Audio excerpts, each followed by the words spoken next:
اعوذ باللہ من الشیطان الرجیم بسم اللہ الرحمن الرحیم سورۃ عبس بسم اللہ الرحمن الرحیم عبس وتولی ان جاءہ الاعمی وما یدریک لعلہ یزکی او یذکر فتنفعہ الذکری اما من استغنی فانت لہ تصدی واما من جاءک یسعی وہو یخشی فانت عنہ تلہی کلا انہا تذکرہ فمن شاء ذکرہ فی صحف مکرمۃ مرفوعۃ مطہرۃ بأیدی سفرۃ کرام بررہ۔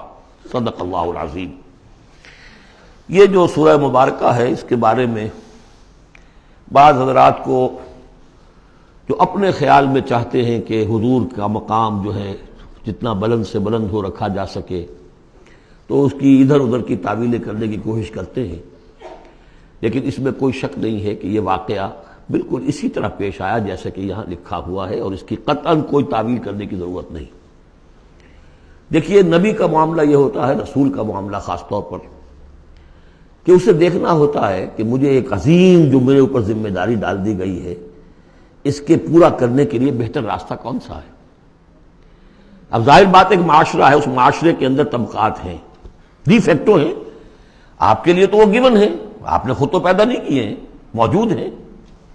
اب ان میں ظاہر بات ہے جو لوگ زیادہ اثر و رسوخ رکھنے والے ہیں ان میں سے ایک اگر ایمان لے آئے تو وہ دوسرے عوام الناس میں سے بیسیوں اور دسیوں کے مقابلے میں زیادہ اہم ہو جائے گا۔ موٹی سی بات ہے، اس میں کوئی راز والی بات تو ہے نہیں۔ اس لیے حضور نے دعا کی، جھولی پسار کر دعا کی، پروردگار عمر بن الخطاب اور عمرو بن ہشام یعنی ابو جہل میں سے ایک کو تو میری جھولی میں ضرور ڈال دے۔ یہ ایسے لوگ ہیں اپنے معاشرے میں اثر و رسوخ رکھنے والے ہیں، حیثیت ہے، تکڑے ہیں، تو اگر ان میں سے کوئی ایمان لے آئے تو تقویت حاصل ہوگی۔ تو نتیجہ یہ نکلتا تھا کہ حضور ایسے لوگوں کی طرف زیادہ راغب رہتے تھے، توجہ فرماتے تھے۔ پھر خاص طور پر جو لوگ اپنے ساتھی ایمان لے آئے ہیں، اب یہ کہ ظاہر بات ہے وہ تو اپنے ہی ہیں، آدمی بسا اوقات کوئی زیادتی کر بیٹھتا ہے اپنوں کے اوپر، اور اس کی اپنائیت ہی در حقیقت کہ یہ تو اپنا ہے، اس کو کوئی بات نہیں، سہ جائے گا، برداشت کر لے گا اور یہ سمجھ لے گا کہ اس میں کوئی مصلحت ہوگی۔ تو اگر اس طرح کا رویہ ہو تو یہ بالکل منطقی ہے، سمجھ میں آنے والی بات ہے کہ ایک روز حضور کے پاس کچھ قریش کے سردار بیٹھے ہوئے تھے، گفتگو کر رہے تھے۔ عبداللہ ابن ام مکتوم رضی اللہ تعالی عنہ ایک نابینا صحابی ہیں، وہ آ گئے۔ اب یہ کہ بھارت نابینا تھے، لیکن یہ کہ بہرے تو نہیں تھے، اندازہ تو انہیں بھی ہو گیا ہوگا کہ اس وقت گفتگو ہو رہی ہے کن لوگوں سے ہو رہی ہے، اور جو نابینا ہوتے ہیں اللہ تعالیٰ ان کی کوئی اور ایک رنگ تیز کر دیتا ہے، کمپنسیٹ تو کرتا ہے نا ان کو۔ تو انہیں یہ چاہیے تھا کہ اس وقت وہ خاموش رہتے۔ انہوں نے یہ کیا، بار بار حضور کو اپنی طرف متوجہ کر رہے، حضور ان سے گفتگو کر رہے ہیں اس وقت۔ اس پر کچھ ناگواری کے آثار پیدا ہوئے، حضور کے تیورے پر بل پڑ گئے اور حضور ان کی طرف متوجہ نہیں ہوئے، وہ بددل ہو کر وہاں سے اٹھ کر چلے گئے۔ اس پر پھر یہ کہہ لیجئے حضور کا لفظ عتاب، یہ عتاب نازل ہوا مجھ پر، اس لیے کہ اس کے بعد پھر جب کبھی بھی آتے تھے عبداللہ ابن ام مکتوم تو حضور فرمایا کرتے مرحبا بالذی عاتبنی اللہ فیہ، مرحبا اس شخص کے لیے جس کے بارے میں اللہ نے مجھ پر عتاب فرمایا ہے۔ اب اس میں یہ تعویل کرنا کہ یہ حضور کے مقام تو یہ ہو ہی نہیں سکتا، انہونی بات ہے، ادھر سے ادھر سے، قطعاً کوئی ضرورت نہیں۔ یہ رسول بھی بشر ہوتا ہے، بشر ہونے کے علاوہ میں نے آپ کو بتایا ہے یہ دعوت کا تقاضا ہے۔ اب جو یہ ہمارے اس وقت کے جو ساتھی تھے، غریب جو حضور کے ساتھی تھے، اور جو جن کو پیٹا جا رہا تھا، مارا جا رہا تھا، جو مزدور تھے، جو وہاں کے غلام تھے، ظاہر بات ہے کوئی صاحب حیثیت کوئی شخص ایمان لے آتا تو ان کی تکالیف میں کمی ہوتی، انہیں ایک طرح کی سپورٹ ملتی۔ اس لیے جہاں تک نیت کا معاملہ وہ بالکل ٹھیک تھا۔ البتہ یہ کہ کسی وقت ایسا ہوتا ہے کہ نیک نیتی کے ساتھ بے نیکی کا جذبہ بھی ایک حد اعتدال سے تجاوز کر جاتا ہے، اور یہ قاعدہ ہے کہ حسنات الابرار سیئات المقربین، یہ درجات کی بات ہے، یہ بات عام آدمی کرتا کوئی بات نہیں تھی، یہ بات محمد سے سرزد ہوئی صلی اللہ علیہ وسلم۔ تو اللہ تعالیٰ اپنے بڑے بندوں کی جو ہے چھوٹی خطاؤں کے اوپر بھی ایسا انداز اختیار کرتے ہیں کہ جیسے ان سے بہت بڑی خطا ہو گئی ہے۔ تو یہ ہے سارے مسائل سامنے ہو تو پھر کوئی ضرورت کسی تعویل کی نہیں۔ عبس وتولی، اب بار بار جو انہوں نے متوجہ کیا ہوگا تو حضور کا کہ چہرے پر کچھ تھوڑی سی ناگواری سے شکنیں پڑ گئیں، اور آپ نے ان کی طرف خطاب نہیں کیا، پھر موڑ حکم میری طرف دیکھیے، وہ دیکھ کر پھر یہ ماتھے پر شکنیں لے کر آپ نے پھر منہ موڑ لیا۔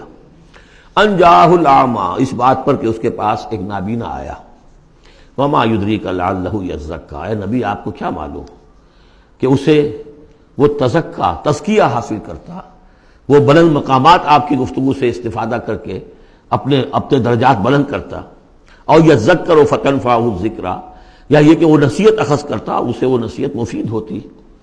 اما من استغنی، آپ کا معاملہ یہ ہے کہ جو مستغنی ہے، سننے کو تیار نہیں ہے، فانت لہ تصدیٰ، تو آپ ان کے فکر میں رہتے ہیں، آپ ان کے پیچھے اپنے آپ کو ہلکان کرتے ہیں۔ یہ لوگ جو ہیں یہ تو آپ کی بات سننے کو تیار نہیں ہے۔ وما علیک الا یزکیٰ، اور اگر وہ پاکی اختیار نہیں کرتے تو آپ کے اوپر کوئی الزام نہیں، آپ سے پوچھ گچھ نہیں ہوگی۔ واما من جاءک یسعیٰ، اور وہ کہ جو آیا ہے آپ کے پاس دوڑ کر، چل کر آیا ہے، بھاگ کر آیا ہے، وہو یخشیٰ، اس کے دل میں خشیت بھی ہے، فانت عنہ تلہیٰ، تو آپ اس سے کچھ استغنا اور تغافل برت رہے ہیں۔ کلا، ایسا نہ کیجیے، انہا تذکرہ، یہ قرآن تو ایک یاد دہانی ہے، فمن شاء ذکرہ، جو چاہے اس سے نصیحت اخذ کر لے۔ ابو جہل نہیں کرتا، دفع ہو، ابو لہب نہیں کرتا، دفع ہو۔ جو کرنا چاہتے ہیں آپ کی توجہ ادھر ہونی چاہیے، جیسے سورہ کہف کے اندر آیا، وَاصْبِرْ نَفْسَكَ مَعَ الَّذِينَ يَدْعُونَ رَبَّهُمْ بِالْغَدَاةِ وَالْعَشِيِّ يُرِيدُونَ وَجْهَهُ وَلَا تَعْدُ عَيْنَاكَ عَنْهُمْ تُرِيدُ زِينَةَ الْحَيَاةِ الدُّنْيَا وَلَا تُطِعْ مَنْ أَغْفَلْنَا قَلْبَهُ عَنْ ذِكْرِنَا وَاتَّبَعَ هَوَاهُ فَكَانَ أَمْرُهُ فُرُطًا۔ تو یہ مختلف مواقع پر یہ بات آئی ہے، لیکن ظاہر بات ہے کہ حضور معاذ اللہ ثم معاذ اللہ ثم معاذ اللہ کسی ذاتی غرض کی وجہ سے تو نہیں، اور یہ ہمیشہ ہوگا دعوتوں میں، تحریکوں میں، ظاہر بات ہے ہر سطح کے لوگ ہوتے ہیں۔ اب جو بھی داعی کوئی ہے، کوئی کسی جماعت کا امیر ہے، اب اس کا وہی ہوگا، اور وہ چونکہ ایک کمپلشن ہے کہ جو لوگ معاشرے میں زیادہ مؤثر ہیں، صاحب حیثیت ہیں، ان کا ایمان لے آنا، ان کا ساتھ آ جانا، کسی تحریک میں شامل ہو جانا، وہ اس تحریک کے لیے، اپنے لیے نہیں، ذات کے لیے نہیں، اس تحریک کے لیے، اس دعوت کے لیے، اس مقصد کے لیے یقیناً مفید تر ہے۔ اس حوالے سے معاملہ رہے گا، اور اس میں یقیناً پھر ایسا ہوتا ہے کہ دوسرے طبقات کے لوگ جو ہیں وہ پھر اسے محسوس کرتے ہیں، مغایرت سے ہو جاتی ہے۔ تو یہ در حقیقت دنیا میں بھی یوں سمجھیے کہ ہر اعتبار سے یہ پل صراط جسے ہم کہتے ہیں کہ اس کو بال سے زیادہ باریک اور تلوار کی دھار سے زیادہ تیز ہوگی، وہ دنیا میں بھی ہے۔ دو انتہاؤں کا معاملہ ہر وقت رہتا ہے۔ کوئی شخص جو ہے وہ اپنی خودداری، عزت نفس کی وجہ سے ایک رویہ اختیار کرتا، دوسرا سمجھتا ہے متکبر ہے۔ یہ ایک شخص ہے جو کسی کے ساتھ ملائمت سے پیش آتا ہے، دوسرا سمجھتا ہے میری خوشامد کر رہا ہے، چاپلوسی کر رہا ہے۔ تو ان دونوں چیزوں کے اندر تکبر اور خودداری، بس یوں سمجھیے کہ قدم میں فاصلہ دارن، بلکہ قدم بھی بڑی شے ہے، وہ باریک بال ہی ہے درمیان میں کہ خودداری کسے کہتے ہیں اور تکبر کسے کہتے ہیں۔ تو اس میں یہ ہے کہ ہر معاملے کے اندر کوشش ہونی چاہیے درمیانی راستے کی، جتنی بھی انسان کر سکے۔ یہاں جس شان کے ساتھ قرآن کا ذکر ہوا ہے کہ اس قرآن مجید کو بھی آپ اپنا جس طریقے سے اپنی فرض رسالت کی ادائیگی کے لیے جس طرح آپ اپنے آپ کو ہلکان کر رہے ہیں، اس میں ایک پہلو اور بھی ہے، اس قرآن کی بھی توہین ہو رہی ہے۔ اس قرآن کو بھی لیے آپ پھر رہے ہیں، ان کو دے رہے ہیں، پڑھو اور سنو اور سمجھو، پھر میں سناتا ہوں، پھر سناتا ہوں۔ کلا انہا تذکرہ فمن شاء ذکرہ، نہیں، یہ تو ایک نصیحت ہے، جو چاہے اخذ کرے، جو نہیں کرنا چاہتا دفع ہو۔ فی صحف مکرمۃ، اور یہ قرآن اصل میں تو ہے بڑے باعزت صحیفوں میں، بلکہ یہ چوتھا مقام آ گیا، اگرچہ یہاں پہ لفظ نہیں آیا ہے وہ، جیسے کہ ہم پڑھ چکے ہیں حوامیم کے سلسلے میں۔ یہ قرآن کہاں ہے؟ وَإِنَّهُ فِي أُمِّ الْكِتَابِ لَدَيْنَا لَعَلِيٌّ حَكِيمٌ، یہ تو ام الکتاب کے اندر ہے، جو ہمارے پاس ہے اور بڑی بلند مقام پر ہے۔ اور سورہ واقعہ میں ہم پڑھ چکے ہیں یہ قرآن کہاں ہے؟ فی کتاب مکنون لا یمسہ الا المطہرون، یہ تو چھپی ہوئی کتاب میں ہے، مخفی کتاب میں ہے، اسے چھو ہی نہیں سکتے مگر صرف وہی جو نہایت پاک باز ہیں۔ کون ہے نہایت پاک باز؟ فرشتے ہیں، ان کے ساتھ نفس امارہ ہے ہی نہیں، ان کے ساتھ وہ عالم خلق کا کوئی تقاضا ہے ہی نہیں، وہی ہے کہ جو اس کے وہاں پر جو ہے ان کے سامنے وہی لکھنے والے، آ جائے گا لکھنے والے، آگے چل کر آئے گا۔ وہ یہ قرآن کہاں ہے؟ بل ہوا قرآن مجید فی لوح محفوظ، تو لوح محفوظ، کتاب مکنون، ام الکتاب، اصل قرآن وہاں، جیسا کہ بارہا میں نے کہا، یہ تو قرآن کی مصدقہ نقول ہے جو اللہ نے ہمیں فراہم کر دی، اصل قرآن وہاں ہے، اسی کا تذکرہ یہاں ہو رہا ہے فی صحف مکرمۃ۔ وہ ام الکتاب جو ہے وہ تو بڑے مکرم، بڑے معزز باعزت ورقوں میں ہے، مرفوعہ بلند و بالا، مطہرہ نہایت پاک، بے ایدی سفرۃ وہ ان کے ہاتھوں میں ہے لکھنے والے فرشتے، وہاں سے نقلیں تیار کر کر کے بھی تو آخر بھیج رہے ہیں نا وہ، بے ایدی سفرۃ کرام بررہ، اور وہ خود بھی بڑے باعزت ہیں، بڑے نیک ہیں۔ تو یہ ہے قرآن مجید کا مقام۔ تو آپ اس قرآن مجید کے ساتھ بھی اس کے مقام کو سمجھتے ہوئے معاملہ کیجئے، جو اس کی توہین کرتا ہے اسے دفع کیجئے، اس کو منہ نہ لگائیے، اور آپ تو اپنے آپ کو جو بھی آپ کے پاس چل کر آئے اور جو واقعتاً طالب ہو ہدایت کے اور نیکی کے اور تقویٰ کے، ان پر توجہ دیجئے۔ صدق اللہ العظیم۔